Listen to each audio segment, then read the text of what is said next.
Rotary Club y'Emmengo esiimye Ssaabalabirizi agenda okuwummula His Grace Stanley Ntagali olw'emirimu gy'akoledde Ekkanisa ya Uganda ne bannayuganda bonna okutwalira awamu. Ono asiimiddwa wamu n'omusomesa Ssaalongo Yossam Lukwago ow'emyaka 10 ng'ono yatandika okusomesa mu 1942. Omukolo guno gubadde ku Popo mu Ndeeba ng'era omusasi waffe Moses Kingi abaddeyo katuwe bikira ku ggulire lino. Rotary Club y'Emmengo ng'ekulembeddwamu Gavana waayo Lawrence Mugisha basiimye Ssaabalabirizi agenda okuwummula Stanley Ntagali olw'emirimu gy'akoledde Ekkanisa wamu ne bannayuganda bonna. Bano bagamba nti Bishop Ntagali bingi by'akoledde Ekkanisa n'ebituukiddwako olw'obuyeeya bwe n'empeereza ye tabadde mu kyekubiira.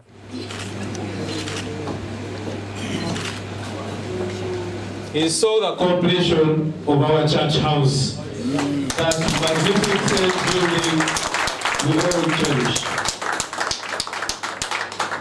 This Christmas, having done a lot to raise funds to see All Saints Cathedral, which is going to be the biggest cathedral in Uganda. Oluvannyuma ne Ssaalongo Yossam Lukwago Kinvinvi naye aweereddwa ekirabo ekimusiima olw'emirimu gy'obusomesa gy'akoledde eggwanga okumala emyaka egiwera. For exemplary holistic teaching and as a head teacher for 70 years.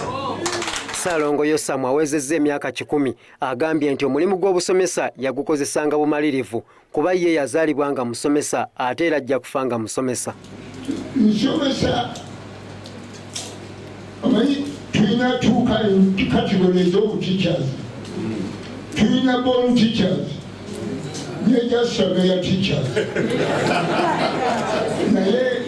I'm very happy because I was a born teacher.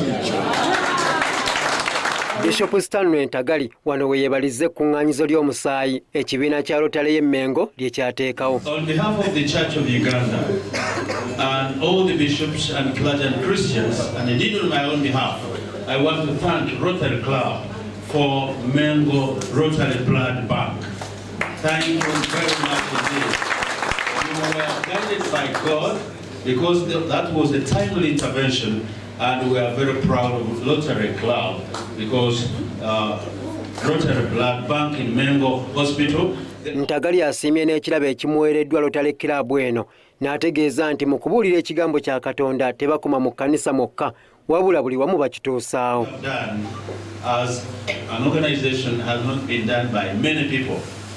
Okay, in church, yes, I have many parties and people recognizing me, but this humbles me to see that you have invited me to honor what I have done, the contribution I have done and I have given to this country and to the whole church.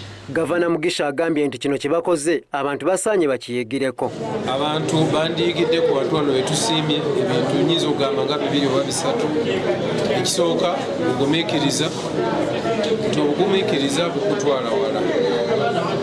Ekyokubiri nti bw'obeera ng'oli mu kwakuze ensi tekutendereza. Rotarian Nelson Kawalyanga naye memba mu Rotary eno agamba nti eyo nkola yaabwe ey'okulondobolayo abamu ku bantu abakoze obulungi mu buweereza bwabwe. Omusomesa ngoyo namwe myaka 10 ninga tambula bulungi n'okusinga nze kumpi ng'ate obwongo bwe obulaba ndi bukyali bukyamufu n'otusiima omusomesa ngoyo oba onoosiima ani. Bishop Ntagali watuukidde okusiimibwa ng'ebulambale awummula emirimu gy'obuweereza ng'obuweereza buno omuntu alina kubumalako emyaka 10 oba ng'awezezza emyaka 65 okubuwummula. Kiyingi Moses, Delta TV Amasukkulumu.